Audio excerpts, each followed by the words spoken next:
사실 양력이 필요 없는 스님인데 예의상 소개를 하겠습니다. 건강 스님은 뭐 두말할 필요 없이 여러분이 잘 아시는 스님이십니다. 불교대학의 마지막 4강을 해주실 건강 스님은 이제 현재 대한불교 조계종 교육 위원장을 맡고 계십니다. 교육위원장이면 조계종의 교육을 총괄하는 자리입니다. 맡고 계시고요. 또 한국 참선 지도자 협회 상임이사를 맡으셨고요. 지금 중앙대 성가대학 교수를 맡고 계시고 지금 하는 일이 너무 많아가지고 뭐 정신없이 바쁘신 분이에요. 얼마 전에 또 미국 갔다 오시고 일본 갔다 오시고 동해 번쩍 서해 번쩍 지금 시차 적응을 겨우 하셨대요. 지금. 지금 정신 차리고 이제 오셨으니까 스님의 말씀을 오늘 이제 불교 수행에 대해서 그냥 편안하게 스님 모시고 기울여서 잘 경청하시기 바랍니다. 네, 소개는 이만 줄이겠습니다. 네, 박수로 맞이해 주십시오.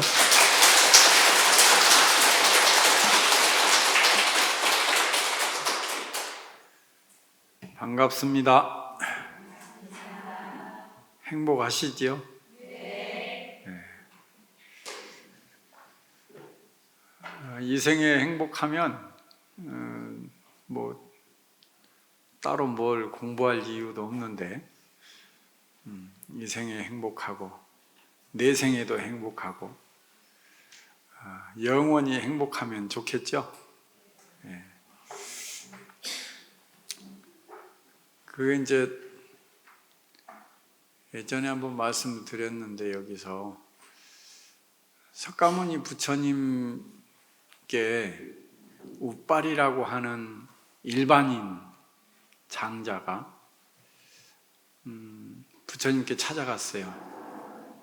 부처님, 이번 생에 행복할 수 있는 방법은 없습니까? 여러분 다 알죠? 이번 생에 행복하게 사는 방법. 그건 석가모니 부처님께서 있지. 아주 간단해. 2가지면 돼. 하나는 계율을 잘 지키는 거야. 자기 몸을 잘 단속을 잘 하는 거야. 이 몸으로 다른 생명을 죽이지 않고 또 늘 청정함을 잘 지키고 또 남의 걸 빼앗지 않고 또 입으로는 다른 사람 상처 주는 말을 하지 않고 늘 입단속을 잘하고 그 다음에 이제 그렇게 계율 지키는 거 하나 하고 사람으로서 기본적으로 서로 교류하면서 사는데 필요한 것들이 몸 단속이고 하나는 또 베푸는 거야. 잘 베풀면 일생 동안 베풀 수 있으면 그 사람은 행복할 수 있어. 그 말을 들으니까 우빨이 장자가 마음이 그렇구나. 그것만 하면 이번 생에 행복할 수 있겠구나. 이렇게 생각을 했어요. 그러니까 어때요? 마음이 그전에는 불안한 마음이 있었던 거죠. 이번 생에 어떻게 행복할까? 날마다 아침에 눈 뜰 때마다 잘 사는 방법이 없을까? 그리고 행복할 수는 없을까? 늘 생각을 하는데 그 마음속에는 저 밑바닥에는 그 두려움이 생겨날 수도 있고 근데 이제 이 생에 행복하다니 그거 2가지만 하면 행복하다니 얼마나 좋을까? 그러니까 마음이 좀 단단해졌어요. 그리고 안심이 됐어요. 그리고 부드러워졌어요. 따뜻해졌어요. 내가 이 생에 행복할 수 있겠구나. 여러분들도 그러지 않아요? 여러분들도 내가 지금 그래 내 몸단속을 잘하고 베푸는 삶을 살면 행복하다니 그건 충분하지. 우빠리 장자가 또 물었어요. 그런데 이번 생은 내가 행복하겠는데 부처님 다음 생이 좀 걱정이 됩니다. 다음 생에 또 죽어서 태어날 때 사람으로 태어나지 않고 축생이나 악이나 아수라나 지옥에 떨어지거나 뭐 이러면 어찌합니까? 이번 생은 내가 노력하면 몸 단속도 잘하고 베풀면 되겠는데 다음 생은 기약할 수가 없는데 갑자기 생각해 보니까 다음 생이 걱정이 됩니다. 다음 생에도 행복할 수 있는 방법이 없을까요? 있지? 뭐가 있습니까? 10가지 선행을 하면 돼. 그걸 10선행이라고 해요. 10가지 선행을 하면 인천교라 그래서 사람으로 태어나거나 천상에 태어날 수 있어요. 이것도 아주 쉬워요. 사람으로 태어나거나 천상에 태어날 수 있는 방법. 그것만도 괜찮지 않아요? 그거 안심이 된단 말이죠. 10가지 선행을 하면 돼. 몸으로 3가지, 입으로 4가지, 생각으로 3가지, 10가지. 그걸 10선행이라고 해요. 다 알지 않아요? 몸으로 3가지, 살생하지 않고 생명을 보호하고 사랑하고. 여러분들 제일 잘하는 거죠? 생명을 보호하고 사랑하는 거. 저는 잘 안 돼요. 누군가가 이 화분을 선물하면 제일 어떻게 할 수가 없어. 몇 번 실패하고 났더니 잘 안 돼. 그래서 화단에다가 받자마자 화단에다가 막 땅을 파가지고 묻어버려요. 조금이라도 시들기 전에 싱싱할 때. 그러면은 하늘이 물도 주고 햇볕도 쏘이게 하고 바람도 쏘이게 하고 내 방에다 두니까 안 되더라고. 그걸 잘 못해. 그런데 예전에 저 성동구에 어떤 분이 꼭 나를 보고 싶대요. 그래서 갔어요. 나는 누가 나 보고 싶다 그러면 바로 가요. 갔더니 남편이 베트남 전쟁에 참전해가지고 했는데 거의 한 20년째 침대에 누워 있어요. 무슨 병이죠? 고엽제. 고엽제가 그게 베트남 전쟁 끝날 때쯤에 막 가루를 막 뿌려가지고 그걸 군인들이 파병 갔던 군인들이 그걸 갖다가 몸에다 막 다 맞고 그랬단 말이죠. 그래 그게 나중에 이제 몸에 병이 났는데 그래서 그 부인은 20년째 그 병상에 누워 있는 남편을 봉양하느라고 어디 외출도 못하고 멀리 여행도 못 가고 오직 집에서만 남편을 20년째 그렇게 시봉하고 있다는 거예요. 그래서 꼭 스님을 한번 만났으면 좋겠다. 불자인데 그 이야기 듣고 안 갈 수가 있어요. 바로 갔죠. 그랬더니 옥상을 보여주는 거예요.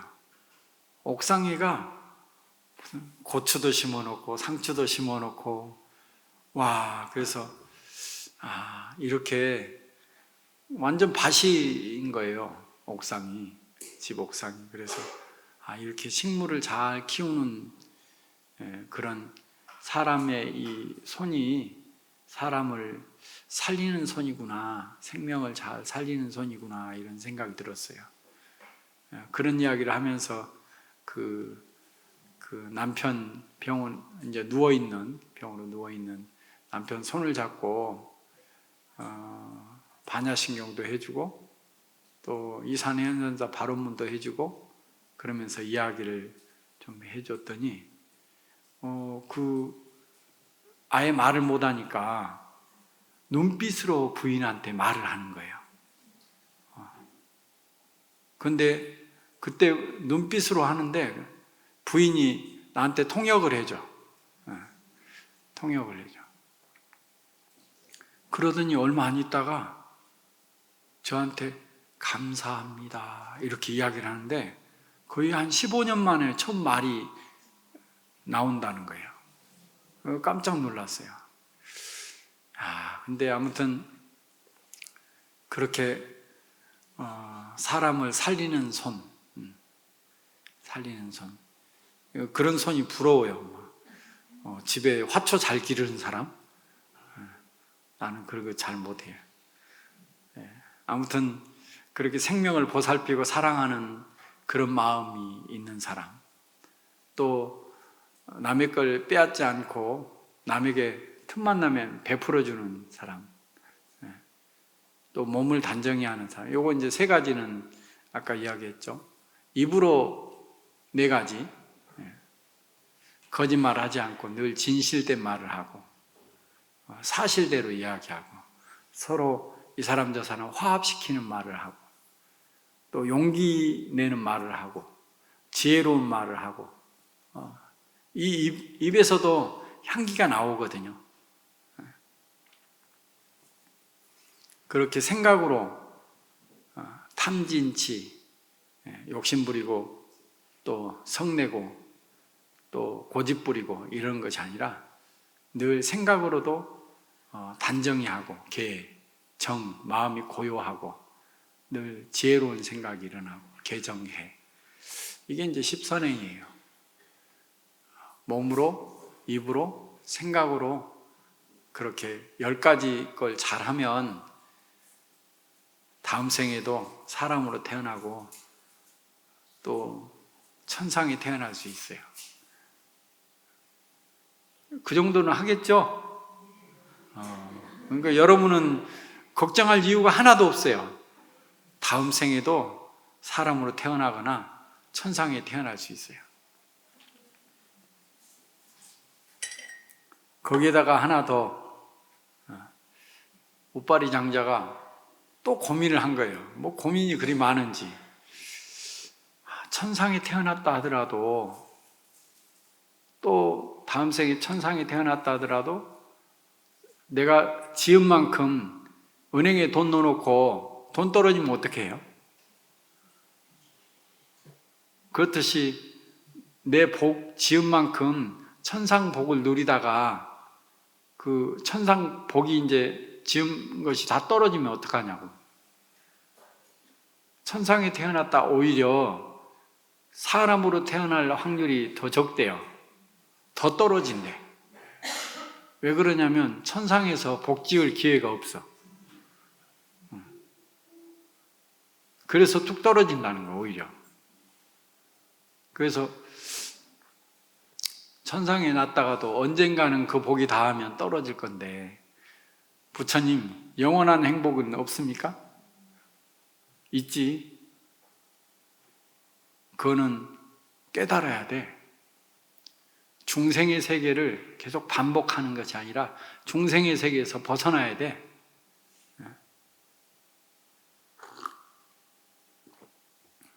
그런 이야기를 하면서 사제설법을 합니다. 고진멸도, 사성제 설법을 하고 팔정도 8가지 팔정도의 법문을 쭉 해주십니다. 마음을 깨우치고 팔정도를 행하면 영원한 행복이야. 그때서야 비로소 마음이 열리고 환해지고 지혜가 드러나기 시작을 했다. 오늘 이제 불교대학에, 길상사 불교대학에 지난 봄부터 우리 주의 스님께서 저를 와서 해달라, 11월 달에 해달라, 마지막으로. 근데 아무튼 먼 후의 일이니까 하지요. 11월이 됐어요. 4번 다 못하고요. 12일 날은 제가 조계사에서, 제가 고불총림 연구원장인데 제가 주관으로 세미나를 해야 돼요. 딱 이 시간에 2시부터 시작하기 때문에 할 수가 없어요. 한 밤중에 해달라면 하겠는데, 아니면 오전에 해달라면 하겠는데, 이 시간에 안 될 것 같아요. 그래서 12일 날은 주의스님께서 알아서 해주시라고. 그래서 3번 하고, 부족하다면 내년에 와서 해드릴게요. 이러고. 이제 길상사는 참 늘 제가 존경하는 어른 스님께서 법의 시작을 했던 곳이어서 마음에 늘 뭐든지 부탁하면 해야 된다, 이런 생각을 가지고 있어요. 그리고 이제 봄에 강의를 부탁을 받고 난 뒤에 그래, 법정 스님 책에 나와 있는 것들을 다 살펴가지고 거기에서 있는 스님께서 말씀하신 불교 수행법을 강의를 해야 되겠다, 이리 생각을 했어요. 제가 평소에 스님이 쓰신 책을 한 2질 전체가 다 있어요. 다 구해놓고 있거든요. 그래가지고 한 질은 스님이 태어나셨던 해남의 스님 생가에, 생가 복원을 거기 해남 군에서 한다 그래서, 그러면서 나를 딱 위원장을 시켰어요.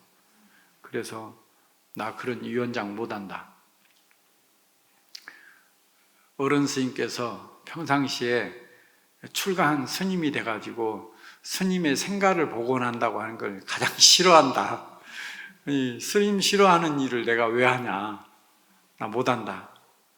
그런데 내가 제안을 하나 하겠다. 생가 복원이라 하지 말고 그 자리에다가 법정 스님 마을 도서관, 이런 이름으로 한다면 내가 위원장 하겠다. 스님 마음대로 하세요. 그래가지고 스님 태어난 그 자리에다가 법정 스님 마을 도서관, 그 이름으로 해서 도서관을 만들었어요. 그래서 스님은 떠나셨지만 스님이 그 마을에다가 마을 사람들에게 도서관 하나 선물한 것처럼, 그래서 제가 가지고 있던 책을 글이 다 보내가지고 거기에 전시하고 있어요. 그래서 그쪽 마을 사람이든 멀리 스님의 자취를 찾아서 거기를 찾아간 사람들은 책을 볼 수 있었으면 좋겠다. 그래서 마을 도서관을 제가 해남을 떠나올 때 만든 적이 있어요. 그 뒤로 다시 또 책을 모으기 시작을 했는데 또 다 모아졌어요. 그래서 강의를 해야지, 이런 생각이 들었었는데요. 한 5년 전쯤에 중앙일보에서, 지금도 이제 중앙일보 칼럼을 계속 쓰고 있거든요. 한 지금 또 연달아서 지금 3년째 쓰고 있는데 한 5년 전쯤에 저보고 두 면을 저한테 그 글을 쓰라는 거예요. 뭘 글을 쓰지? 나 글 쓸 줄 모르는데 신문을 다 채우라는데 걱정이 됐어요. 제일 부자인 시대잖아요, 우리가. 제일 부자인 시대. 근데 또 제일 가난한 시대이기도 해요. 마음이 가난한 시대. 그래서 물질적으로는 제일 풍요로운 21세기에 살고 있는 사람들이 정신적으로는 제일 가난한 사람들이다 이 생각이 들고, 물질적으로는 가난하게 살았지만 정신적으로 부자로 살았던 선사들의 이야기를 써야 되겠다, 그리 생각을 했어요. 그래서 어떤 선사들을 쓸까 쭉 찾은 거죠. 그래서 한 달에 한 번씩 그 선사들의 이야기를 써야 되겠다. 누구를 쓸까 생각을 하다가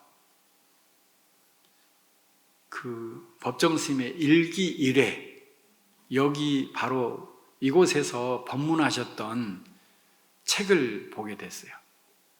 첫 구절을 딱 보는데 이분은 이미 경지에 오르신 분이구나. 차원이 다른 분이구나. 이분은 선사구나. 딱 일기일의 법문 첫 구절 딱 보자마자 법정은 스님은 글을 쓰신 분이 아니라 선사이구나, 이런 생각이 들었어요. 그래서 책을 다 구입을 한 거예요. 다 구입을 했어요. 제가 이제 1982년도에 해남의 대흥사로 출가를 했거든요. 출가했는데 우리 은사 스님 방에가 법정 스님 책이 있었어요. 그때 바로 나온 책이 말과 침묵이라는 책이 있어요. 말과 침묵 책을 정말 닳도록 제가 봤어요. 말과 침묵 책을 닳도록 보고, 또 그 다음에 법정 스님께서 번역하신 성가기감이 있어요. 성가기감을 지금도 어디에서 강의해 달라면 늘 성가기감을 가지고 늘 강의를 합니다. 이 두 가지 책이 법정 스님의 수행에 관해서 잘 담겨져 있는 책이구나, 이런 생각이 들었고요. 그래서 이제 중앙일보에 선사 이야기를 쓰는데 첫 번째로 법정 스님을 썼어요. 그리고 이제 그 다음에 숭산 스님도 쓰고 또 틱나탄 스님도 쓰고 이제 그렇게 연재를 했던 적이 있는데, 그러면서 스님 책을 다시 한번 다 훑어봤어요. 17살에 봤던 책을.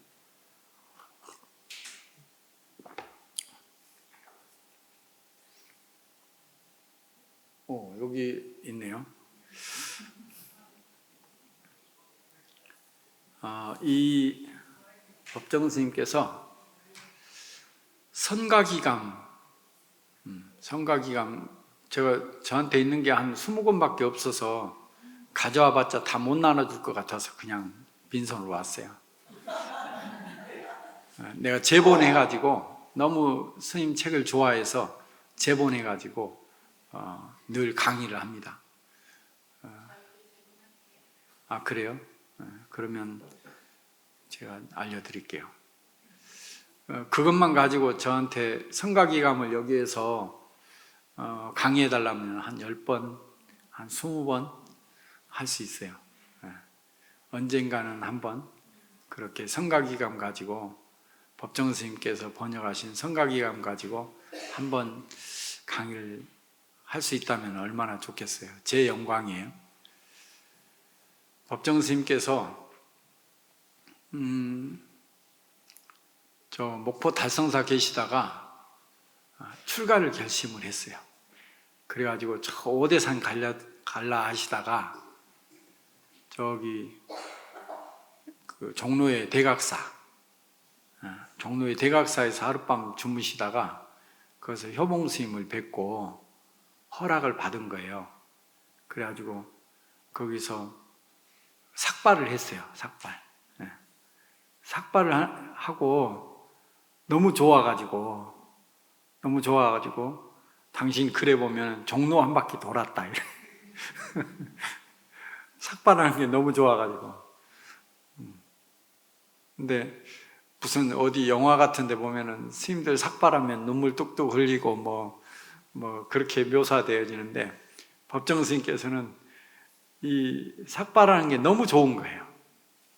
그래가지고 종로를 한 바퀴 기념으로 돌으셨다. 뭐 이런. 나는 그 심정을 이해해요.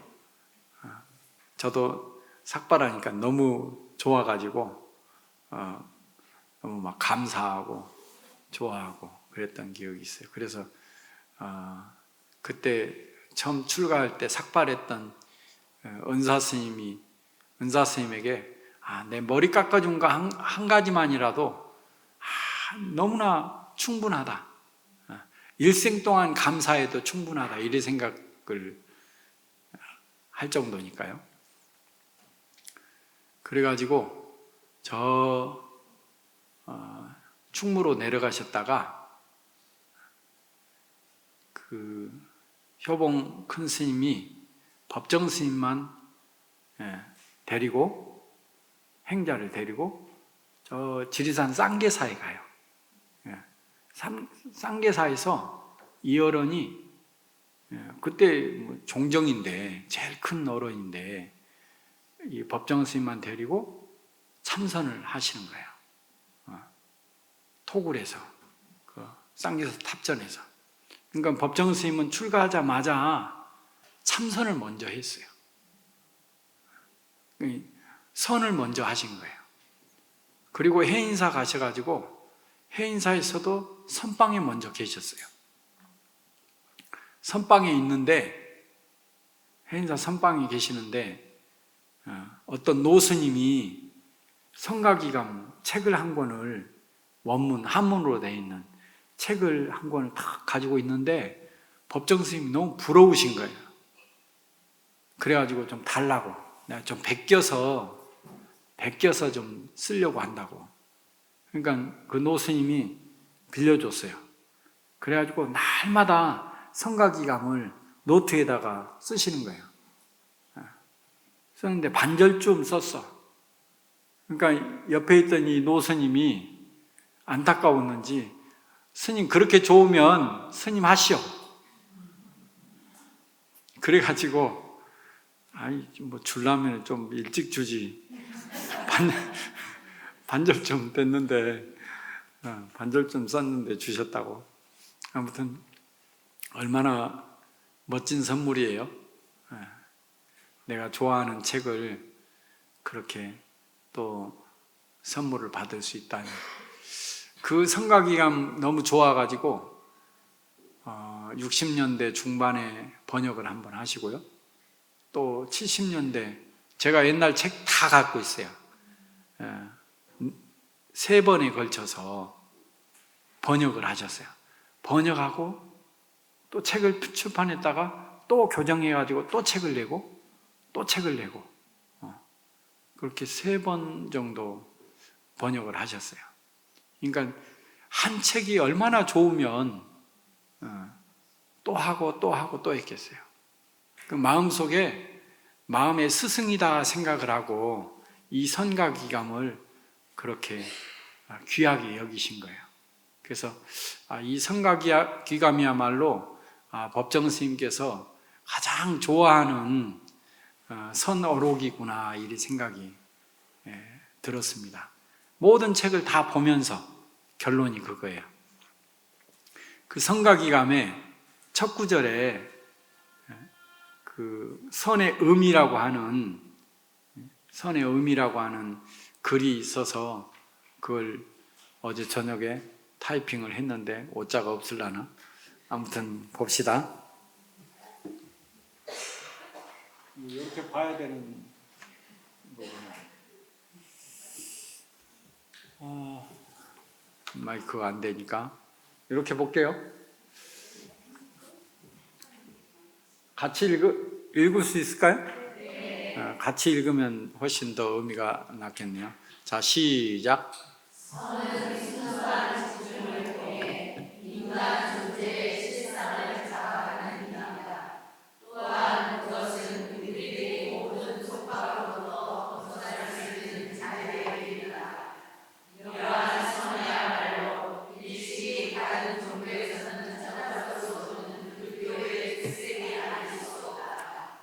저는 산스크리트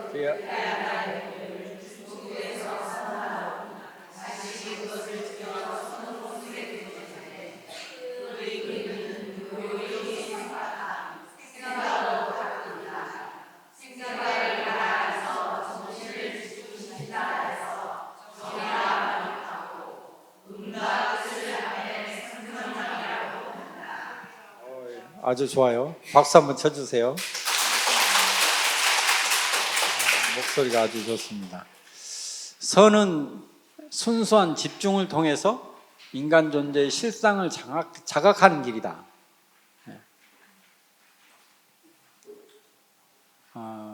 순수한 집중을 통해 가지고 자기 스스로의 자기의 본래 성품을 자각하는 것이라는 거죠. 이게 종교성이 있는 사람하고 철학적 사고를 하는 사람하고 약간 틀려요.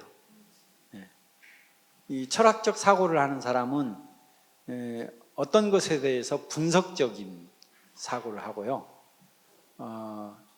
이 종교성이 있는 사람은 가장 첫 번째로 믿는 마음이 있는 거예요. 믿는 마음. 이게 틀려요. 어떤 믿는 마음이냐? 자기 자신에 대한 믿는 마음인데요. 석가모니 부처님께서 2600년 전에요. 인도 부다가야 보리수 나무 아래서 깨달음을 얻어요. 깨달음을 얻고 난 뒤에 처음으로 탁 말씀하신 게 화엄경 정행품에 나오는데요. 기이하고 기이하구나. 일체의 모든 중생이 열애와 같은 지혜와 덕상이 있건만 분별 망상으로 인해 알지 못하고 있구나. 이 말씀이 이제 첫 깨달음을 얻고 난 뒤에 첫 일성이에요. 저는 이게 정말 인류 역사상 가장 위대한 발견이구나 이런 생각을 해요.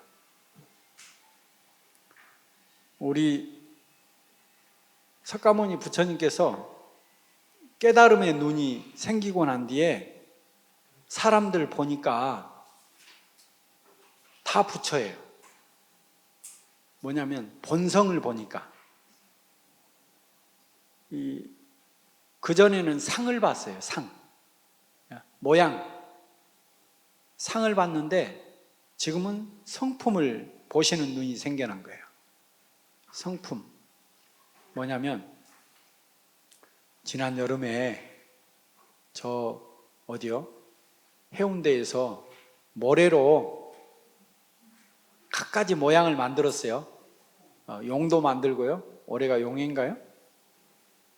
호랑이도 만들고, 호랑이인가요? 토끼도 만들고, 갖가지 모양들을 만들었는데 사람들이 지나가면서 뭐라고 해요? 와, 저 용 봐라.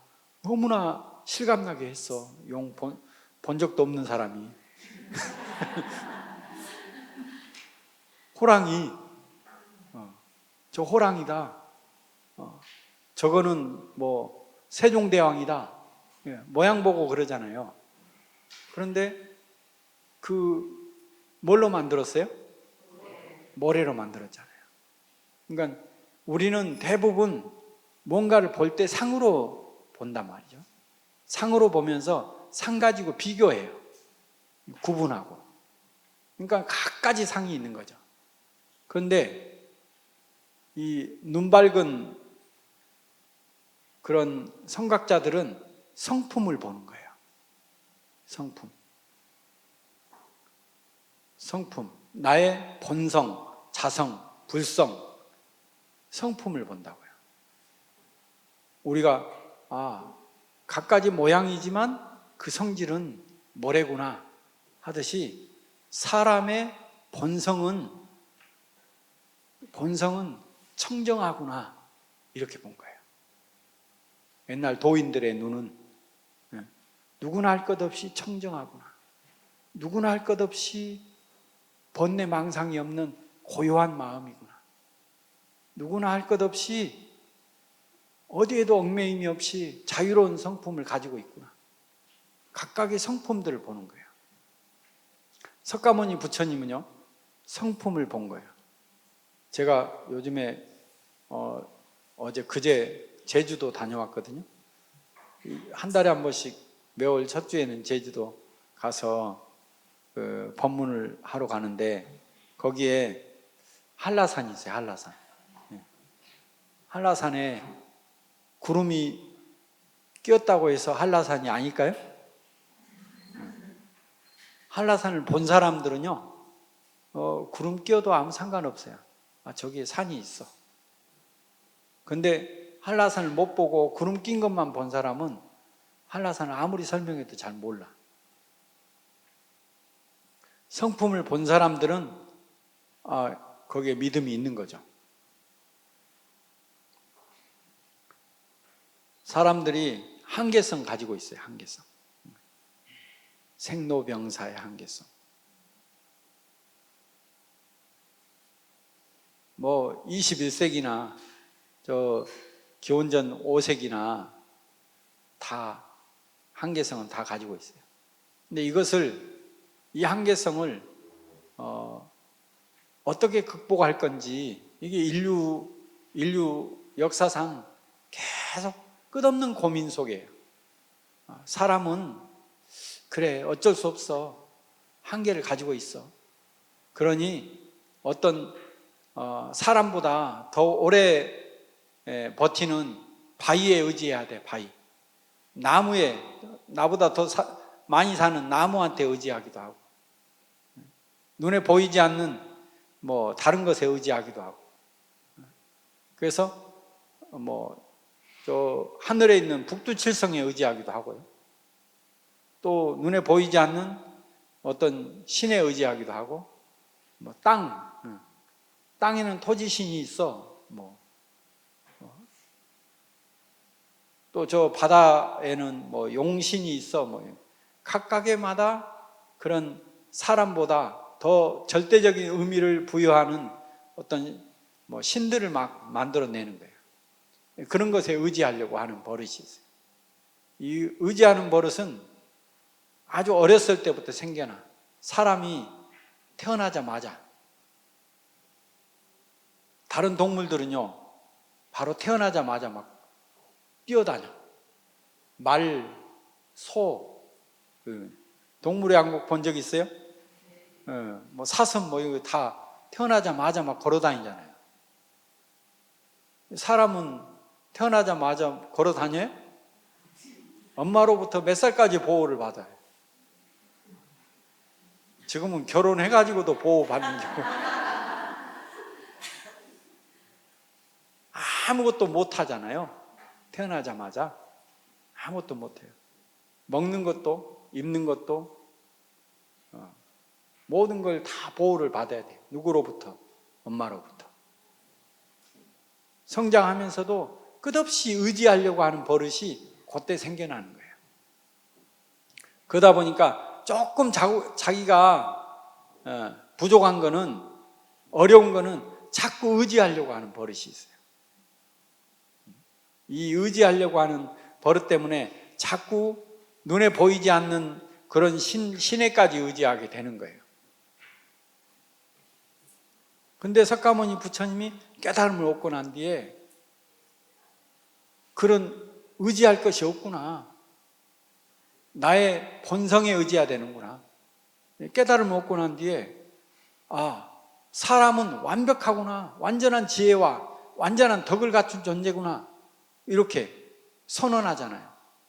나만 깨달음의 성품이 있는 게 아니라 모든 사람들이 다 그 지혜와 자비의 성품이 완벽하게 갖추어졌구나. 그런데 다른 데 쳐다보고 있구나. 이런 안타까운 마음이 그 안에 깃들어 있어요. 그게 자비심인데, 아무튼 불교에서는 나의 본성, 자성, 이것을 석가모니 부처님께서 바로 깨달음을 얻고 그 삶을 보여준 분이다. 그래서 인류의 등불이다. 그래서 맨날 부처님 오신 날 등불로 밝히잖아요. 등불을 밝히면 1000년 동안 어두웠던 동굴이라 할지라도 일시에 환하게 밝아지는 거예요. 아무튼 이 인간 존재의 실상, 바로 그것이 자기 본래 성품이다. 본래 성품을 자각하는 것, 이것.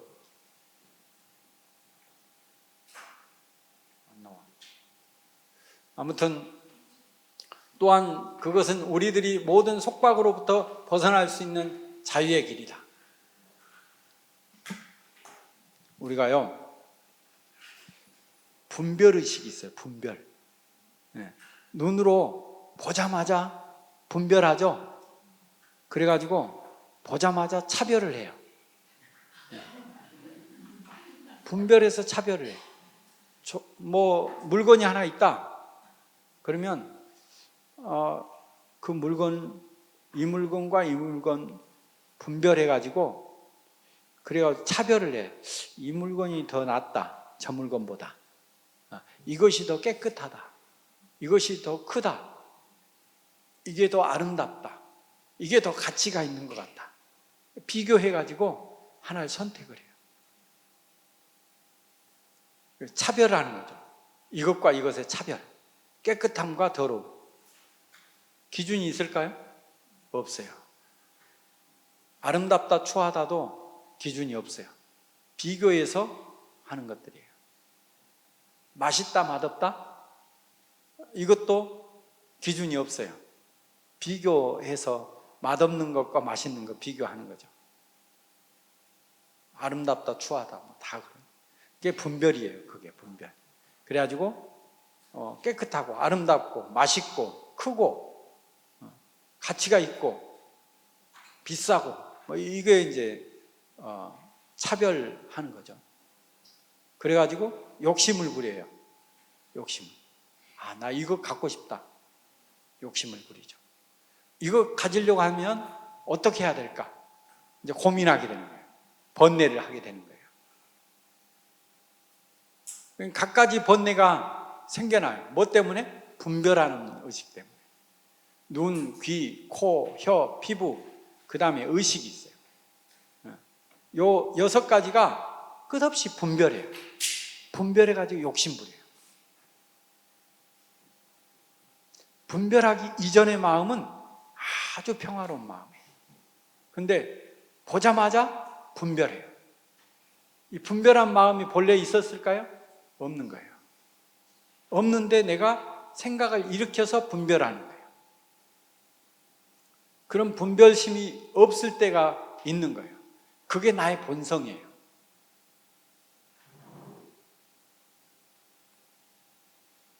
그 다음에 두 번째, 제6식, 제7식, 말라식이라고 있어요. 그거는 자의식이라고 해요. 나라고 하는 의식. 나라고 하는 의식. 나라고 하는 의식도요, 사실 본래 없는 건데 내가 만들어요. 이 분별심 때문에. 나와 내 아닌 거. 근데 이게 완전 빨랫줄이에요. 뭐 늘어날 수 있어요. 뭐냐면 가족이 있을 때는 나와 뭐 남편, 아이, 뭐 부모님 이럴 수 있어요. 그런데 나의 가족과 다른 가족이 있을 때는 뭐예요? 우리 가족. 가족 중에서도요, 내가 차별받으면 형제 자매 중에서 똑같이 아버지가 똑같이 주면 좋은데 차별을 해요. 남자아이를 차별하고 아니면 큰아이를 차별하고 이렇게 차별하면 기분 나쁘죠? 손해나고요. 뭐가 일어나면 가족 중에서도 차별받으면 감정이 일어나요. 화가 나요. 화가 다 일어나. 그런데 다른 가족과 있을 때는 다른 가족이요, 우리 가족을 험담이라도 하면 화가 나요. 감정이 일어나요. 또 이게 좀 더 확대돼 가지고 초등학교 졸업한 지 오래됐죠? 졸업한 지 오래됐는데 내 출신 초등학교 어디에 누군가가 다른 초등학교 나온 엊그제 누가 그 초등학교 나온 것 가지고 자꾸 뭘 서로 이야기를 하더라고. 누구는 어떤 초등학교 나왔다 뭐. 그러면서 그때 초등학교는 서로 취급을 안 했다는 둥 뭐 그런 이야기를 하는 거예요. 아무튼 내가 졸업한 지도 오래됐는데 내 초등학교를 아직도 어른이 돼가지고 누가 헐뜯으면 어때요? 너 나온 학교 별거야 뭐 이러면 괜히 기분 나빠. 졸업한 지 오래됐는데도. 성씨, 또 고향. 내 고향이 있는데 누가 내 고향을 헐뜯으면 또 화가 나. 감정이 일어나. 그러니까 내 영역이라고 하는 게, 나라고 하는 영역이 대상에 따라서, 상대에 따라서 계속 일본하고 축구를 해가지고 축구 좋아하지도 않는데 한국 선수가 넣은 게 아니라 일본 선수가 넣었어. 그러면 괜히 기분 나빠. 화가 나. 이게 좀 더 확대해가지고 저 지구가 그냥 내 몸뚱이다 이렇게 생각하면 될 거 아니에요. 그럼 이 안에서 벌어진 일은 다 그냥 너그럽게 받아들이지 않을까요? 누가 됐든지, 뭐 남북이 됐든지, 뭐 러시아가 됐든지, 어디가 됐든지 내 몸 안에서 다 이루어진 일이다. 그렇게 생각하면 오히려 아픔이 있는 곳에 마음이 가서 어떻게 하면 도와줄까? 이런 마음이 들지 않을까요? 불교의 우주관은요, 이 온 우주를 법계라고 해요. 이 온 우주 법계를 청정하다 이렇게 표현해요. 그래서 청정한 법신이다, 진리의 몸이다, 온 우주가. 근데 그 안에서 벌어지고 있는 일 나다 너다 없잖아요. 근데 우리는 나라고 하는 의식을 그렇게 대상에 따라서 만들어내는 거예요. 그 나라고 하는 걸 만들어서 나의 영역을 침범하면 감정을 일으켜요. 좋아하면 좋아하는 감정, 싫어하면 싫어하는 감정, 이런 감정을 일으키는 게 제7식 자의식의 영역이에요. 제8식 아리아식이라고 있어요. 여기는 무의식이에요. 뭐냐면 저장 창고예요. 뭐가 저장되어 있느냐? 내 경험, 지식, 정보가 거기 다 저장돼요. 그래가지고 그 경험, 지식, 정보 모든 나의 경험들이 거기 다 저장돼요. 그 어떤 걸 저장해 놨느냐에 따라서 저장도 다 틀려요. 오늘 제가 여기서 여러분들에게 이야기를 하는데요, 여러분들 저장 창고에는 여러분들 마음대로 저장해요. 듣고 싶은 것만 듣거든요. 제 말 다 듣는 게 아니에요. 나중에 봐보세요. 요걸 유튜브로나 아니면 길상사 홈페이지에 뭐가 탑재되어 있다 그러면 들으면 내가 저거 안 들었는데? 이럴 때가 많아. 내 듣고 싶은 것만 듣는 거예요. 그러니까 듣고 싶은 것만 듣고 여기에다 저장을 해놓는데 내 마음대로 저장하는 거예요. 그래서 착각하게 되는 거예요. 그래놓고 또 고집 피워요. 내가 들은 게 맞아. 여기엔 왜곡 저장이 돼요.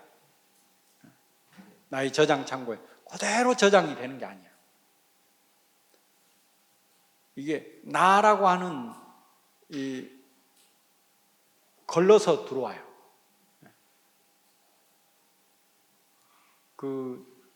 이런 이야기 들어봤는지 모르겠지만 초기 불교에서 아라한이 있어요. 아라한은 이렇게 모든 게 눈이 있잖아요. 아라한도 눈이 있어요. 귀가 있고 코가 있고 혀가 있고 다 있어요. 그러니까 우리가 감각하는 걸 다 감각을 해요. 그런데 일반인들은 눈으로 어떤 걸 보고 나의 장막이 하나 있어요. 나라고 하는 장막이 있어요. 그래가지고 어떤 대상을 보고 이게 받아들이는데 나라고 하는 걸 통과해. 나라고 하는 걸 통과해서 왜곡되는 거예요. 나라고 하는 게 통과가 돼요. 근데 아라는 나라는 게 없고 지혜를 통과해요. 지혜. 보는데 지혜를 통과하니까 지혜롭게 보는 거예요. 지혜롭게 판단해. 근데 사람들은 나라고 하는 걸 통과해서 나한테 어떤 이익이 있을 것인가? 나의 경험은 뭔가? 나의 지식으로 이런 걸로 판단하는 거죠. 나라고. 아무튼 육식, 칠식, 팔식에서 육식에서는 안이비설 신의에서는 욕심을 부리고 크게 제7식 나라고 하는 걸 통과하면서는 갖가지 감정을 일으키고 제8식 아리아식을 통과하면서는 뭐냐면 여기는 고집을 부려. 고집. 그걸 탐진치라고 해요. 이 탐진치 안에서 밝은 생각이 일어날까요? 우리가 욕심을 부려서 온갖 욕심을 이렇게도 생각하고 저렇게도 생각하고 막 욕심을 막 부리면 이게 밝은 쪽으로 가는 게 아니라 어두운 쪽으로 점점 가죠. 화가 났어. 화난 속에서 지혜를 찾으려고 하면 찾아질까요? 안 찾아져. 점점 화 한번 나면 점점 어두운 생각을 하게 돼. 어둠으로 계속 가는 거예요. 내가 한번 고집 부리기 시작을 해. 내 생각, 내 경험, 나의 정보 이런 거 가지고 한번 고집 부리기 시작하면 거기서 나오는 생각들은 다 밝은 쪽으로 갈까요? 점점 어두운 쪽으로 가요. 성가기감에 업은 어두운 무명이고 선은 밝은 지혜다. 이렇게 법정 스님께서 그렇게 번역해 놓으셨더라고요. 육식, 칠식, 팔식 이거는 우리 일반인들이 생각하는 모든 생각, 우리가 마음이라고 하는 이 모든 영역들은 다 거기에서 아무리 해도 밝은 쪽으로 가는 게 아니라 점점 어두운 쪽으로 가는 거예요. 선은 밝은 지혜의 길이다. 선은 밝은 지혜의 길이다. 그러니까 선을 하면 이 어둠에서 벗어나는 거예요. 탐진치에서 벗어나는 거예요. 그 영역에서 절대 밝은 지혜가 안 나와요. 점점 어두워진다. 그러니까 여러분이 아무리 귀하다고 여긴 것도 이제 마음에서 좀 놔야 돼. 놓고 선의 마음, 나의 본성의 마음으로 돌아가려고 하는 회복하려고 하는 마음이 좀 필요해. 그게 불교 수행이에요. 요 한 구절 하다가 다 가겠네. 몇 시까지 해야 돼요? 쉬는 시간이에요? 그래도 요거 설명만 잠깐 하고. 이러한 선이야말로 일찍이 다른 종교에서는 찾아볼 수 없는 불교의 특색이 아닐 수 없다. 선은 산스크리트어로 드야나라고 해요. 드야나. 중국에서는 선나, 드야나를 한문으로 표기하다 보니까 음을 그대로 한문으로 쓰다 보니까 이 선나라고 표기를 한 거예요. 선나. 다시 그걸 줄여서 선이라고 쓰게 된 것이다. 그 의미는 고요한 생각, 정려, 고요한 생각, 또 생각으로 닦으면 사유수, 이렇게 표현했다. 생각을 가라앉혀 정신을 집중시킨다 해서 정이라 하기도 하고, 이걸 선정이라 한다. 요 끝까지 읽어야 돼요. 생각을 가라앉혀 정신을 통일하는 것은 불교의 어느 특정한 종파만의 전유물일 수 없다. 이건 생각을 가라앉혀서 정신을 통일하는 것은 뭐 선이다, 선종이다, 뭐 화엄종이다, 뭐 교종이다, 이건 상관이 없다는 거죠. 부처님의 모든 가르침은, 또 불교의 모든 수행은 다 뭐요? 멈추고 바라보고, 그래서 자기의 본심을 깨닫는, 그래서 그 본심을 쓰는 거, 본심의 주인이 돼서 일상생활하는 거, 이게 이제 불교의 가장 핵심되는 가르침입니다. 인도의 불교에서 선정은 불교 전반에 걸친 기본적인 요소이고, 이 선정에 의해 지혜가 열린다고 보았던 것이다. 지혜로우려고 한다면 선정을 닦아야 되는 거예요. 수행을 해야 돼. 그냥 해가지고는 안 된단 말이에요. 그러니까 불교 대학만 해가지고는 안 돼. 강의만 들어갖고는 안 돼요. 그러므로 선정과 지혜는 서로 떠날 수 없는 상관관계를 이룬다. 지혜는 선정에 의해 빛을 발하고, 선정은 지혜를 바탕으로 해서 더욱더 심화되어 간다. 선정이 없는 지혜는 메마른 분별지로 퇴색하고, 지혜가 따르지 않는 선정은 공허하고 맹목적이게 된다. 그래서 선정은 기름에, 지혜는 등불에 비유한다. 여기까지만 하고, 일단은 이제 들어가기 전에 말씀을 드렸고요. 잠깐 몇 분간 쉬었다가 쉬는 시간 했다가 시작하도록 하겠습니다.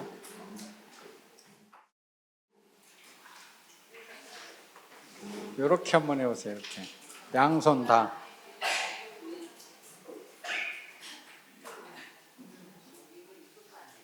사슴뿔. 여기 움푹 패인데 여기 양쪽에.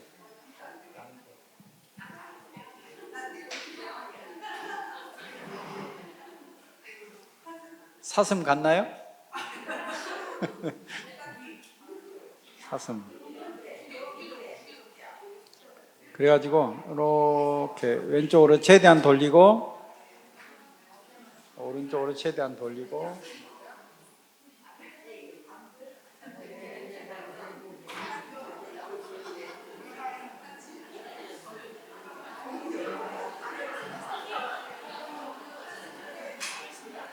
사슴.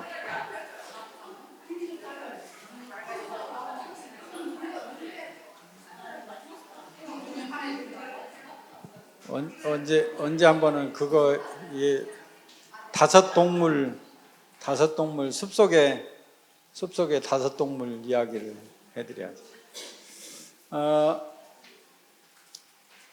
법정 스님께서 말과 침묵, 책에 있는 거예요. 말과 침묵 책에 있는데, 이걸 제가 17살 때 그때 너무 좋아해가지고 계속 끼고 봤던 것 중에 하나인데, 그 중에 이제 제가 좋아하는 구절이 있긴 한데, 일단은 먼저 말과 침묵의 제일 첫 번째, 나의 주인은 누구인가, 이런 제목이 있어요. 첫 번째, 거기에 나와 있는 법구경, 이 법구경도 다 그 법정 스님께서 번역을 했어요. 법구경 번역했는데, 당신이 번역한 책에 그 법구경 번호예요. 다 같이 한번 읽어볼까요?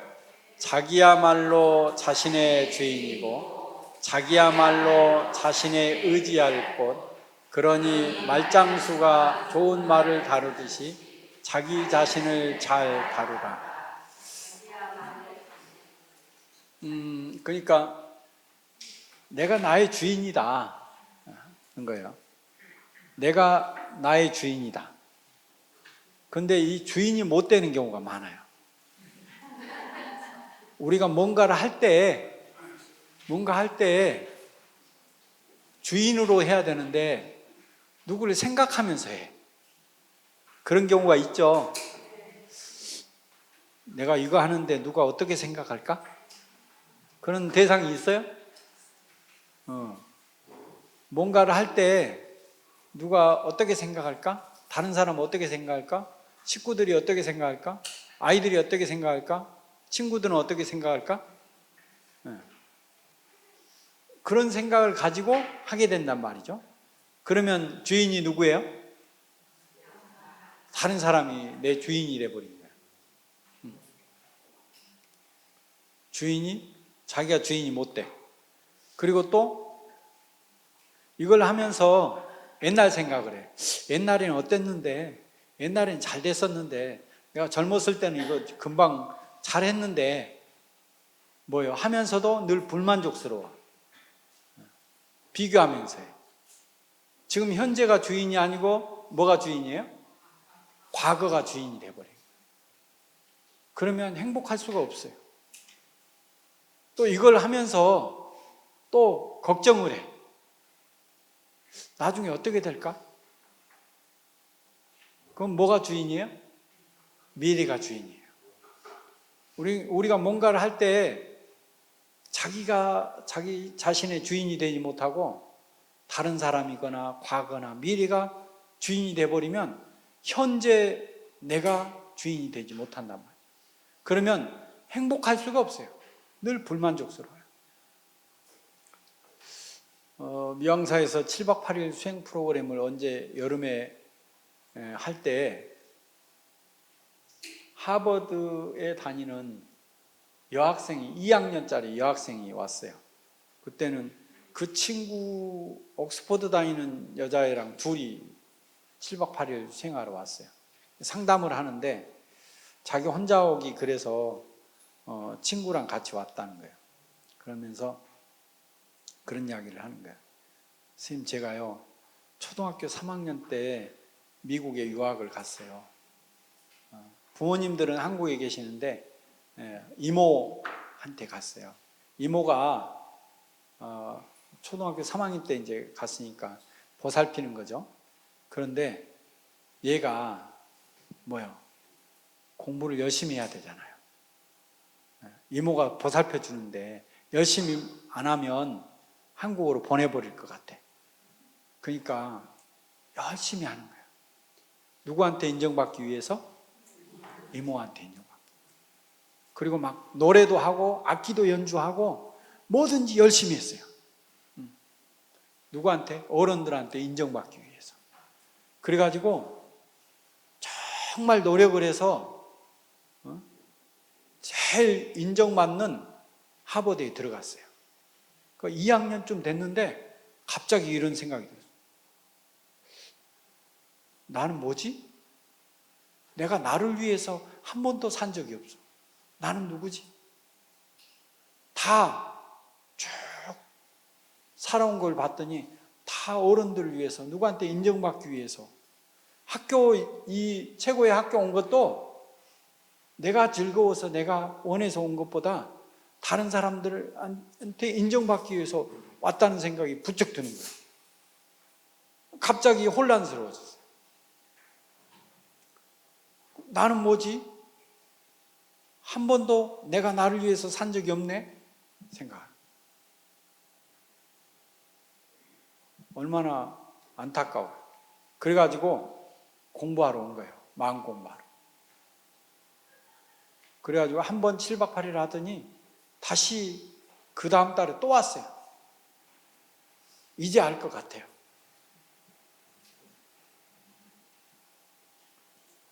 또 대학교 2학년 아들을 둔 엄마가 왔어요. 나의 젊은 시절을 열심히 남편하고 아들한테 정말 정성 다해서 아들 대학교 갈 때까지 다 챙겨줬어. 근데 갑자기 아들이 이제 그동안에는 엄마가 원하는 대로 내가 살았거든요. 공부하라니까, 학원 가라니까, 대학을 여기 가라니까 여기까지 갔어요. 이제는 나 이제 내 맘대로 살래요. 갑자기 곧 대학교 2학년짜리 아들이 독립선언을 한 거예요. 그때 충격을 받은 거예요. 나는 뭐지? 나는 뭐지? 내 인생은, 나의 젊은 시절은 뭐야? 남편을 위해서 살았고 아들을 위해 살았는데 나의 그냥 가장 예쁠 때, 가장 멋질 때 멋진 여행도 하고 내 하고 싶은 거 다 포기하고 남편을 위해서 아들을 위해 살았는데 난 뭐지? 내 인생은 뭐야? 그동안에 살았던 건 뭐야? 갑자기 허망해지는 거예요. 뭐요? 사실은 그 순간순간에 다 내가 주인인데 마음은 딴 데가 있었던 거예요. 남편한테, 아들한테, 이모한테, 다른 사람들한테. 내가 마음의 주인이 못 되면 행복하지를 못해. 내가 뭘 하면서도. 자기야말로 자신의 주인이고 자기야말로 자신의 의지할 곳이다. 그러니 말장수가 좋은 말을 다루듯이 자기 자신을 잘 다스려라. 내가 나를 잘 다스리는 것. 누군가가 나를 또 도와줄 것 같지만 나한테 관심 있는 사람 별로 없어. 없어. 다른 사람이 나한테 관심 없어. 내가 나를. 세상 사람들은 누구나 다 나 알아달라고 온갖 몸짓을 다 해. 나 알아달라고. 다 그러고 있어. 하는 거 보면 뭔가 다 구하려고 하고 있는 거예요. 누군가 알아주는 사람 있으면 좋지 않겠어요? 알아주는 사람. 내가 다른 사람하고 친하려면 그 사람 알아주면 돼. 그러면은 금방 친해질 수 있어요. 나 좀 알아줘. 그러면 다 도망가.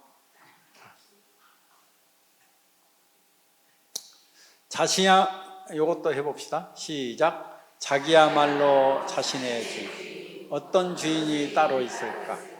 자기를 잘 다룰 때 얻기 힘든 주인을 얻을 것이다.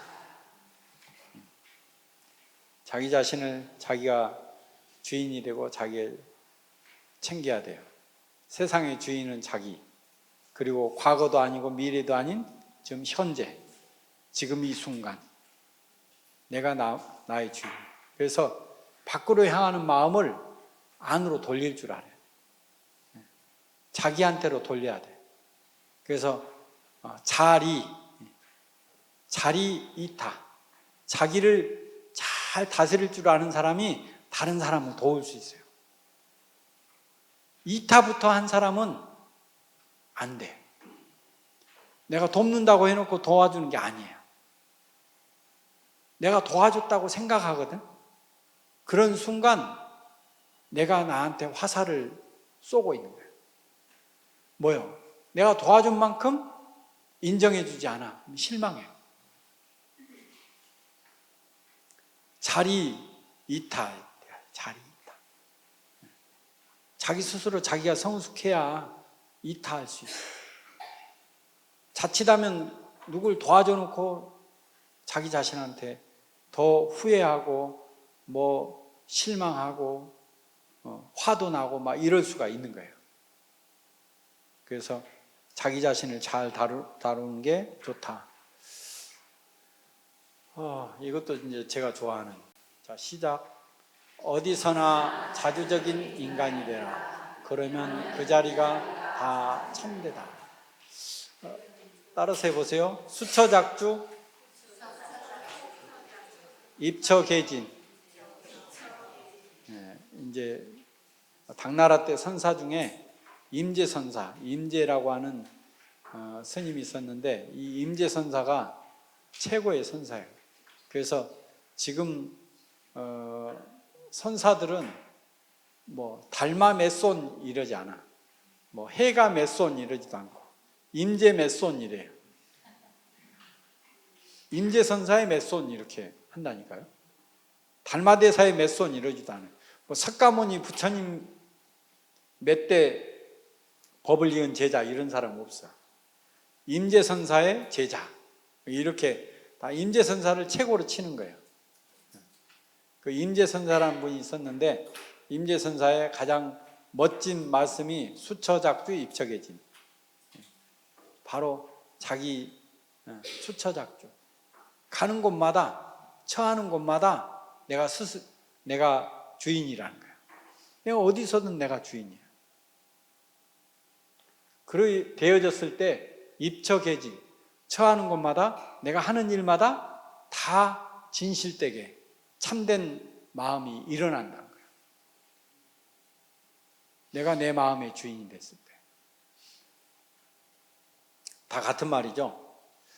시작. 깨달음을 얻어 깊이 생각하고 명상에 전념하는 지혜로운 이는 세속에서 떠나 고요를 즐긴다. 신들도 그를 부러워한다. 깨달음을 얻어 깊이 생각하고 명상에 전념하는 지혜로운 이는 세속을 떠나 고요에서 즐긴다는 거예요. 세속을 떠난다는 게 서울을 떠난다는 말이 아니에요. 뭐요? 욕심 부리고 성질 부리고 고집 부리는 것을 떠나는 것을 그게 세속을 떠난다는 거예요. 세속적 생각을 떠난다. 제가 고등학교 1학년 때 사홍서원을 처음 들었어요. 사홍서원. 따라서 하래요. 첫 구절이 뭐예요? 중생을 다 건지오리다. 나 그거 따라서 못했어요. 내가 어떻게 중생을 다 제도할 수 있어? 그래가지고 따라서 하라는데 도저히 입이 안 떨어지는 거예요. 그때는 가만히 있어요. 번뇌를 다 끊어오리다. 그건 내가 일으킨 번뇌는 내가 끊을 수 있지 이런 생각이 들어지는데 아무리 생각해도 내가 중생을 다 제도하겠다는 말은 절대 안 떨어요. 그래서 정말 한동안 고민을 했어요. 그거 할 때마다 입을 꼭 다문 거예요. 그러다가 육조단경을 보니까 육조단경에 이런 대목이 나와. 중생을 제도한다고 하는 것은 해능대사가 중생을 다 제도한다는 말이 아니다. 내 안에 있는 중생성을 제도하는 것이 중생을 제도하는 거다. 이렇게 나오는 거예요. 내 안에 있는 중생성이 뭘까? 욕심 부리는 거 내가 안 부리면 돼. 내가 할 수 있어요? 내가 안 부리면 되는 거예요. 내가 성질 부리는 거 안 하면 돼. 질투하는 거 안 하면 돼. 고집 부린 거 내가 안 하면 돼. 내가 만든 내가 중생성은 내가 제도할 수 있는 거예요. 그 이야기를 듣고 내가 그 다음부터는 아주 신나게 따라서 했어요. 중생을 다 건지오리다. 바로 내가 만든 나의 번뇌는 내가 제도할 수 있는 거예요. 그래서 세속을 떠나서 고요할 수 있어요. 바로 지금 이 순간에 지난번에 차드맹탄 그 구글 엔지니어 출신이 세계 명상의 대가가 되신 분이 있어요. 지난번에 만났는데 스님 저는요 뭐냐면 명상법을 간단하게 해요. 간단하게 가르쳐요. 어떻게 가르쳐요? 숨 한 번 들이마시고 내쉴 때 한 번이면 됩니다. 그래요? 숨을 들이마시고 내쉴 때 온 마음 다해서 집중해가지고 숨 들이마시고 숨 내쉬고 한번 해볼까요? 자, 자세를 바르게 하고 집중해야 돼요. 집중. 숨 들여마시고 내쉬는 데다가 한 번만 숨 쉬는데 아주 집중해서 숨을 들여마시고 내쉬어 보세요. 코로 들이마시고 코로 내쉬고.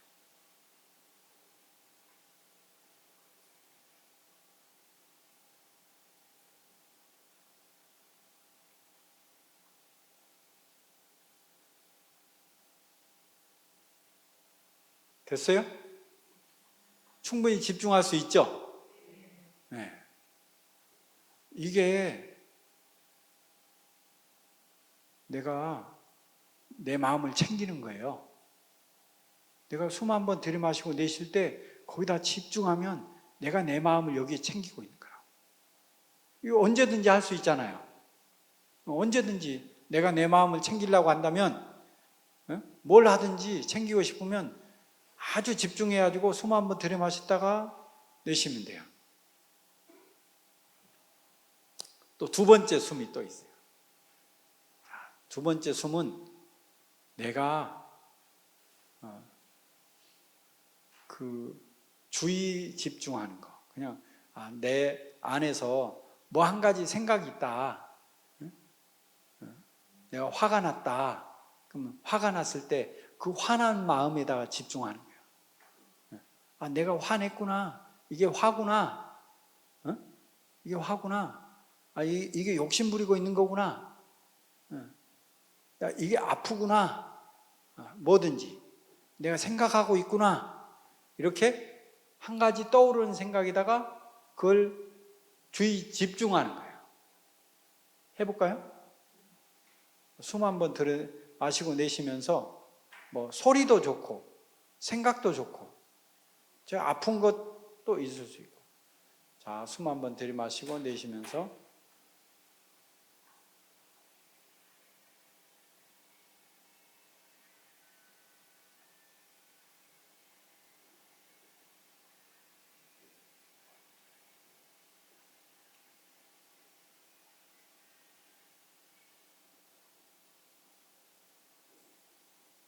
봐요. 내가 소리를 듣고 있으면 내가 소리를 듣고 있구나. 이런 거죠. 내가 숨을 쉬고 있으면 내가 숨을 들이마시고 내쉬고 있구나. 요 하나에 집중하는 거예요. 아까 숨을 온 마음 다해서 쉬고 내쉬는 것은 그걸 삼매라 하고 이렇게 주의 집중하는 거 이걸 윗바사나라고 해요. 관. 그 다음에 세 번째가 있는데 이건 뭐냐면 활짝 기쁨으로 활짝 자기 얼굴과 이 몸에서 기쁨으로 막 가득한 환한 가득한 그런 마음을 내는 거예요. 얼굴도 활짝 웃고 뭐요? 얼굴이 저 햇님처럼 활짝 웃는 거. 온 몸이 그냥 활짝 기쁨으로 가득하다. 30초만 해볼까요? 네. 자.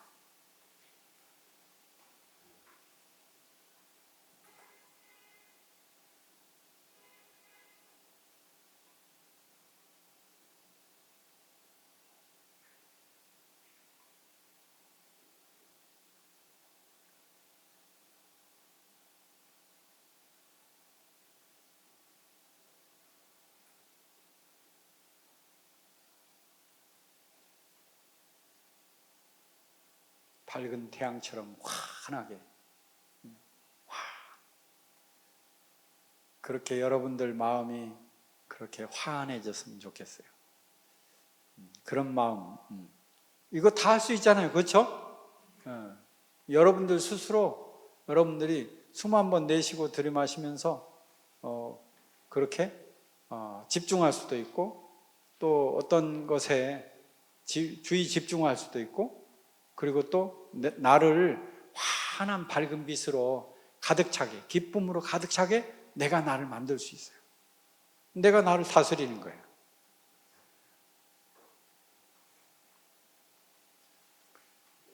그러면 뭐 또 부러워한다고요? 신들도 부러워해. 뭐 신에 의지할 필요 없이 신들도 부러워해. 자기들 못하니까. 누가 다른 신들이 내 마음을 어떻게 교정할 수 있어요? 못해. 내가 나를 다스리고 내가 나를 기쁨으로 가득하게 할 수 있어요. 이건 대반 법구경이구나. 시작. 독경하지 않으면 경전이 때묻고 수리하지 않으면 집이 때묻으며 옷차림을 게을리하면 용모가 때묻고 방일하면 수행자가 때묻는.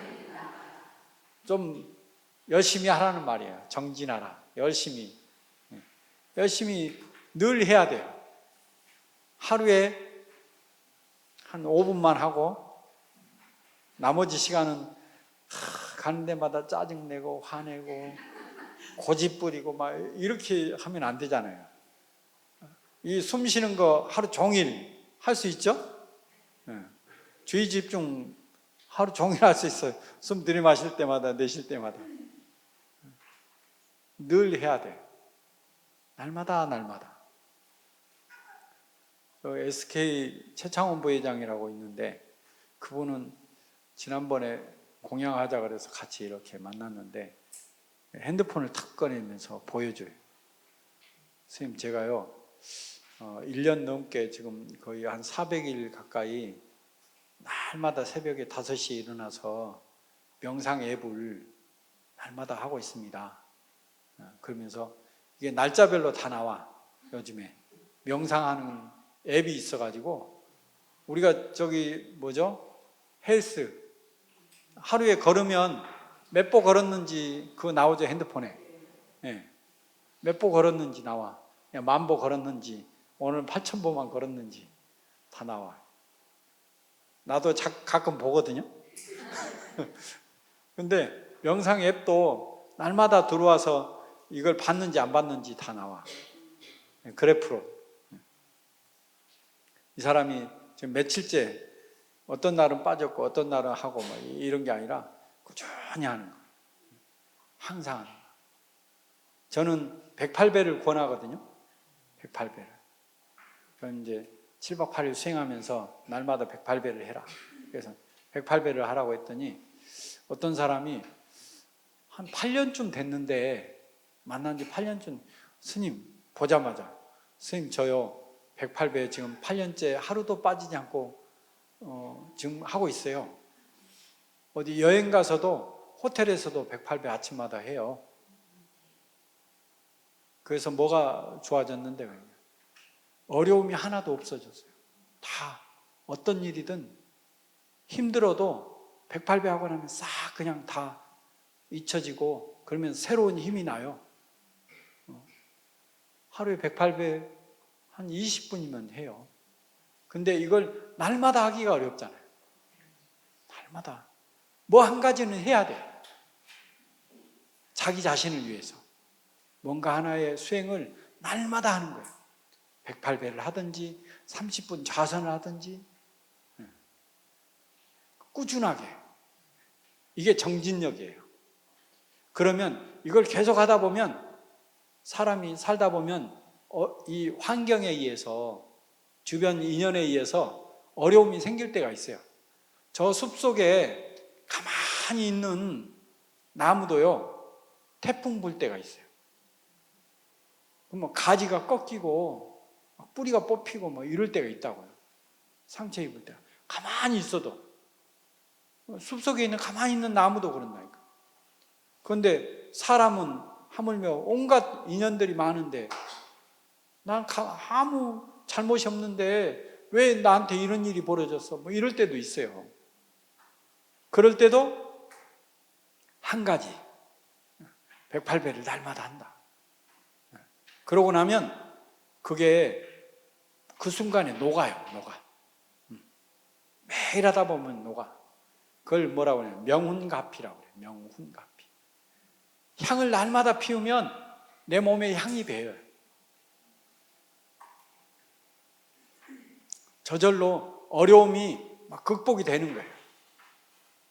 그래서 자기만의 항상 하는 뭔가 가장 간단하게 그러면서도 하루도 빠짐없이 할 수 있는 날마다 하는 이게 중요하다. 저는 한 30분 정도 자선했으면 좋겠어요.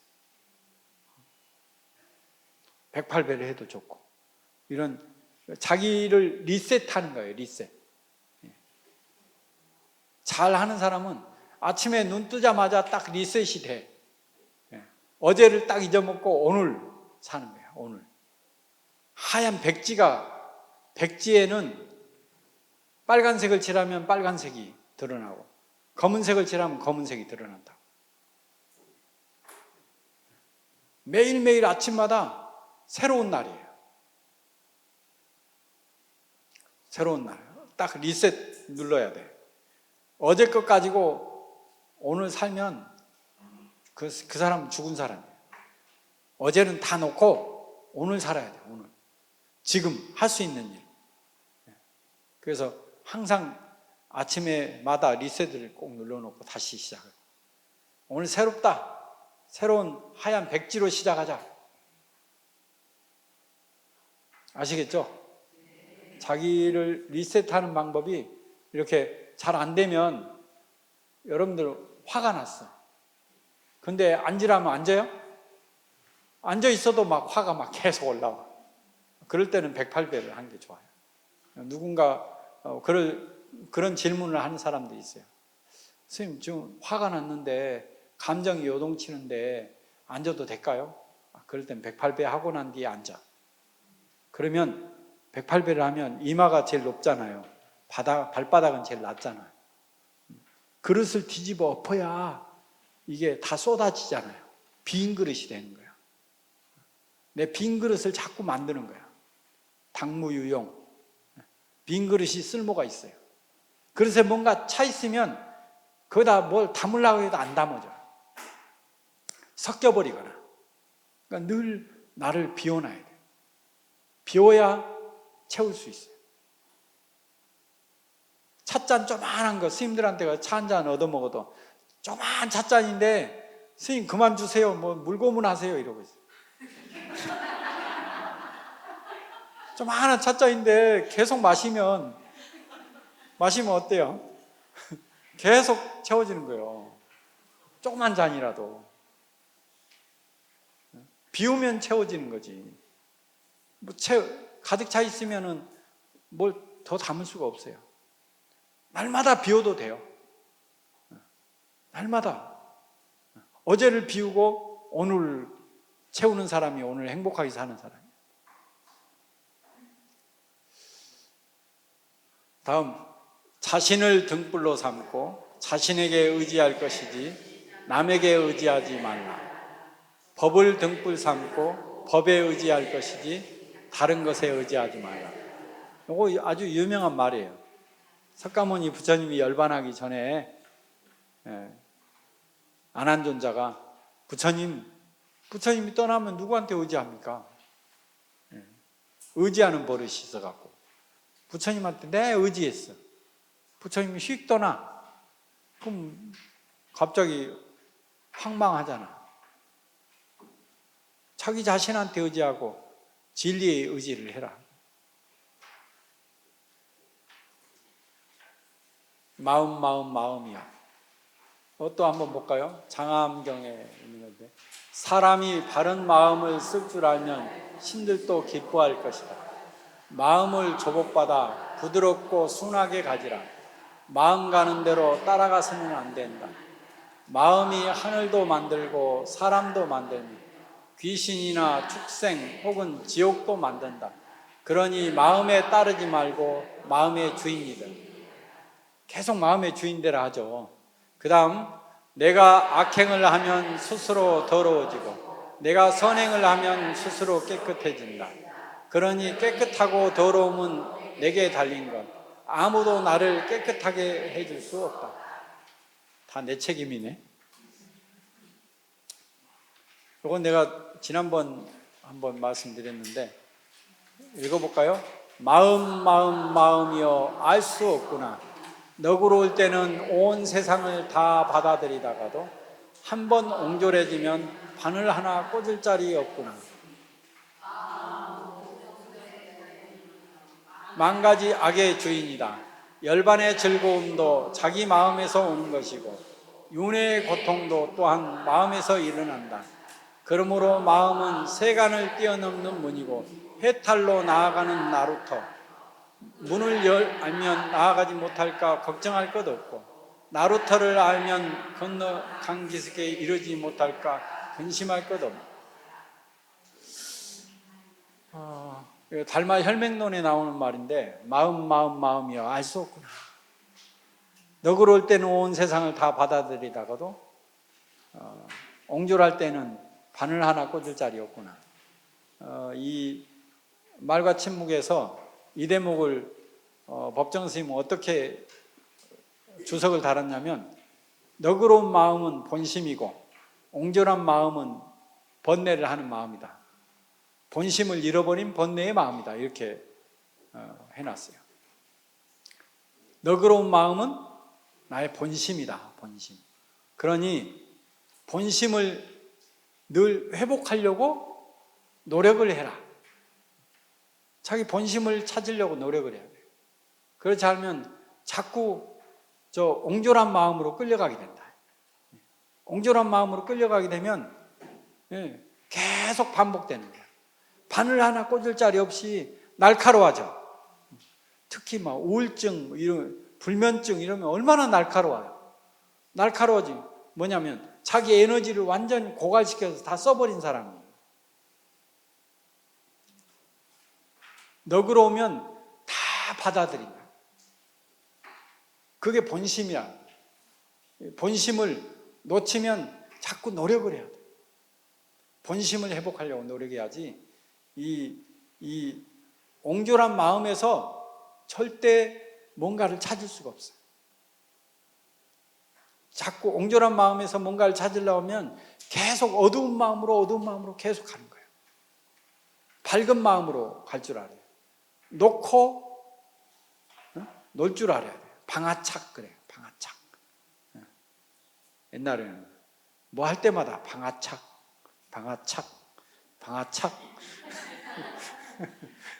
방아착하거든. 자꾸 뭐냐면 뭐 할 때마다 붙잡거든 우리. 그걸 집착이라 그래요. 할 때마다 온갖 거 할 때마다 거기다가 다 내 마음을 흘리고 다녀.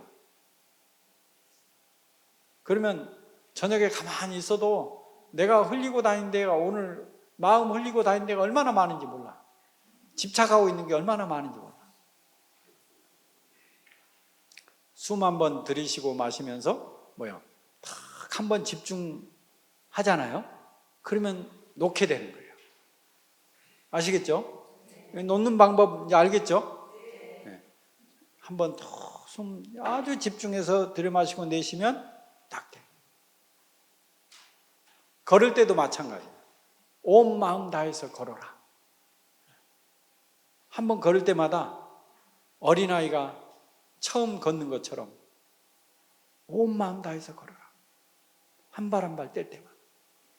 그러면 다른 걸 놓게 돼.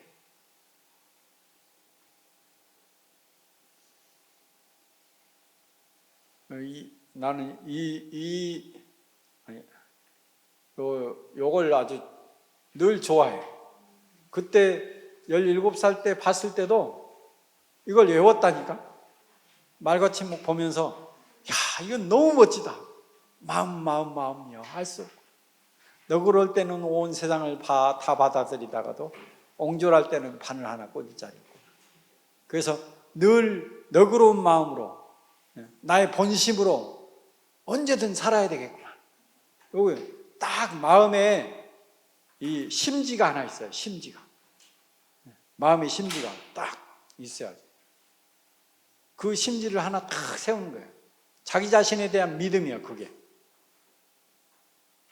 저는 7박 8일 수행 프로그램 할 때요. 제일 먼저 이걸 강조를 해요. 내가 내 자신에 대한 믿음을 가져라. 그게 첫째다. 수행이 첫째다. 불교 공부의 첫째다. 자기 자신에 대한 믿음. 어떤 자기 자신에 대한 믿음? 지금 화를 내고 있는 그 마음이 아니라 자기의 본심이에요. 본심. 나의 본심에 대한 믿음이 딱 있어야 돼요. 나의 본심은 청정하다. 티끌한 점 없이 청정하다. 나의 본심은 분별, 번뇌, 망상이 없이 늘 평화롭다. 나의 본심은 어떤 고정된 상이 없이 여기에 늘 살아있다.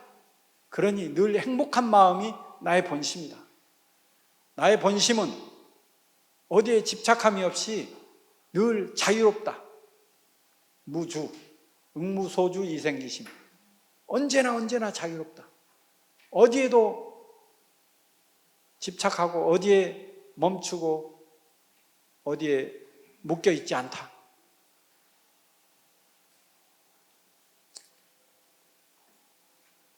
그 다음에 이제 이건 뭐냐면 자기 자신에 대한 믿음이 첫 번째 있어야 되고요. 두 번째로는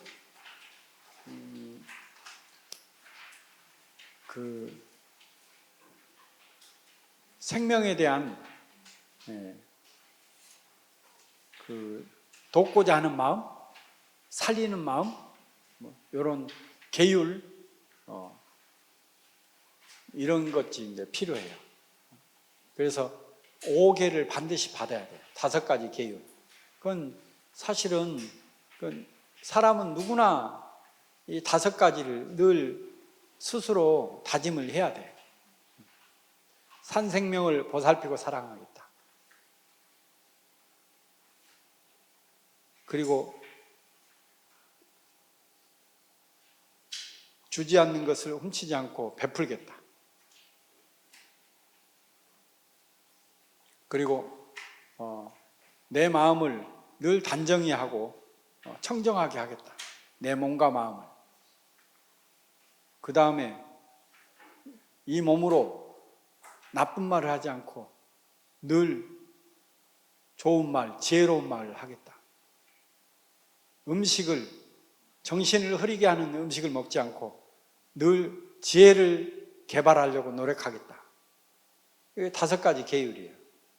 불살생, 불투도, 불싸움, 불망어, 불음중. 여기서는 불살생. 모든 것은 폭력을 두려워하고 죽음을 두려워한다. 이 이치를 자기 몸에 견주어 남을 죽이거나 죽게 하지 말라. 어떠한 생명이든지 자기보다 더 소중한 것은 없다. 마찬가지로 다른 생명도 저마다 자기를 소중히 여긴다.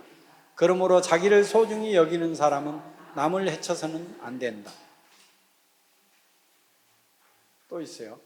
목숨 있는 것을 제가 죽이거나 남을 시켜 죽이거나 수단을 써서 죽이거나 칭찬하여 죽게 하거나 죽이는 것을 보고 기뻐하거나 주문을 외워 죽여서는 안 된다.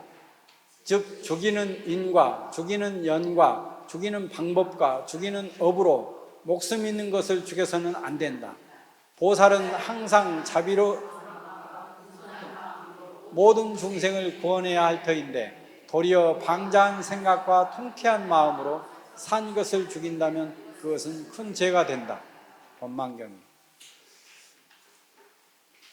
그 다음에 이제 입단속. 자, 자기를 괴롭히지 않고 남을 해하지 않는 말만을 하여라.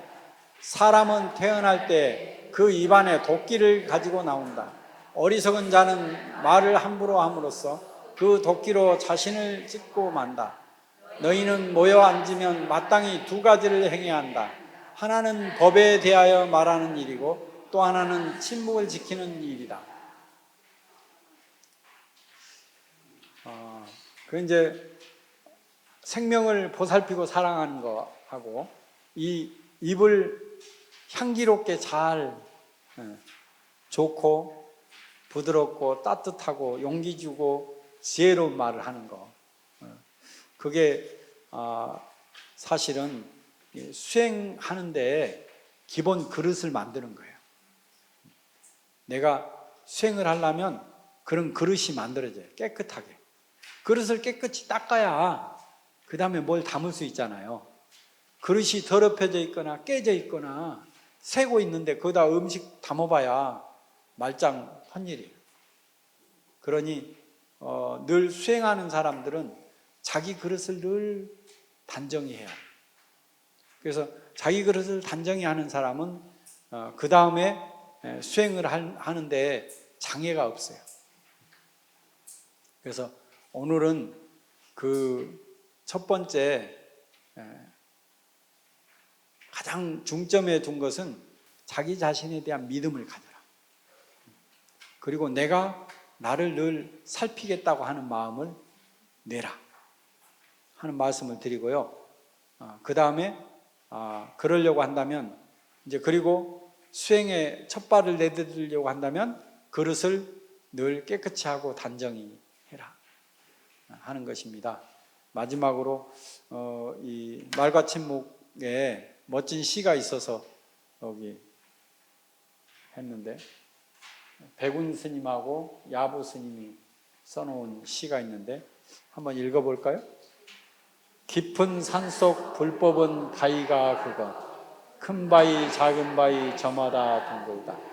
거짓 부처님을 만드느라고 공연히 벼랑 깨어 법신상엔 대그림자 뜰을 쓸어도 먼지 하나 일지 않고 다리 물밑을 뚫어도 무리의 흔적조차 없네. 저기 금강산 가면 마하연이 있는데 마하연 가는 길에 큰 그 바위에가 마애불 부처님이 새겨져 있어요. 그 부처님을 보면서 이 백운 화상이 이런 시를 썼어요. 아니 바위 그 자체가 뭐 부처님인데 공연히 거기다 부처님 새긴다고 법신 상했네. 이런 그런 시고요.